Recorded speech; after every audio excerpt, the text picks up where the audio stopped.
Rĩrĩ gũkoretwo na wongerereku wa ciĩko cia Kenya gũkungio wara nĩ SACCO na kaingĩ mbeca ciao kũũrĩra, thirikari nĩ ĩranĩire kũng'ethanĩra na SACCO iria ikoretwo ikĩhatĩrĩria Akenya.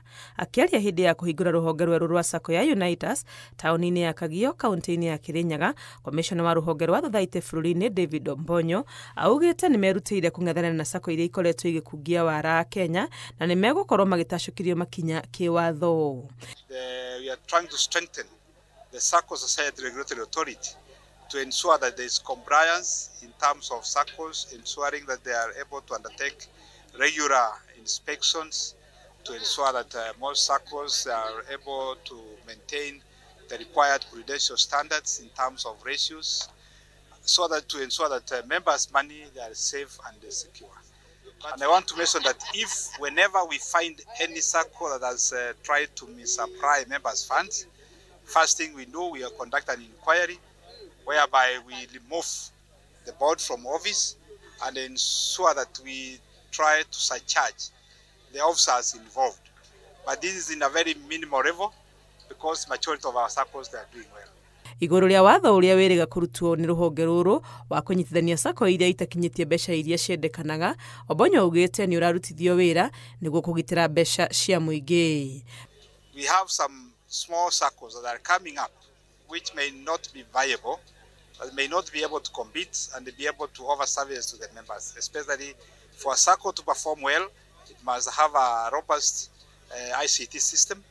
It must have a branch, it must have a number of staff who can be able to serve the members. And because of that, we currently are taking stock of the SACCOs we have to ensure that at least some of those SACCOs that are not viable, that are small units, we are encouraging them to match. Ũhoro-inĩ wĩgiĩ mũbango wa marĩhi ma ĩmwe kwa ĩmwe wendia-inĩ wa kahũa ũrĩa wĩrĩga gũteanĩrio nĩ igoti, Ombonyo augĩte nĩ megũcoka kũrĩ arĩmi nĩguo gũthikĩrĩria mawoni mao. You know, as a government, our role is to listen and guide. Otherwise, we don't want to appear like we are pushing farmers to what they don't want, but we want to encourage them, we want to engage and have a dialogue so that at least we have an amicable solution and a way that can be able to serve our coffee farmers. Ithenya-inĩ rĩao, SACCO ya Unaitas nĩ meranĩire gũthiĩ na mbere gwĩkĩrĩra mawatho marĩa magathĩkĩtwo ma ũramati nĩguo kũheana motungata makinyanĩirie kũrĩ Akenya. Na prudential guidelines iria ciothe tũhetwo nĩ thirikari na SASRA, through SASRA nĩ tũkinyĩtie na tũkahetũkia. Biacara-inĩ ĩno ya kũigithia mbia ĩringanaga na trust, na kĩndũ kĩrĩa kĩnene mũno tũngĩenda kwĩranĩra ta Unaitas nĩ governance itũ.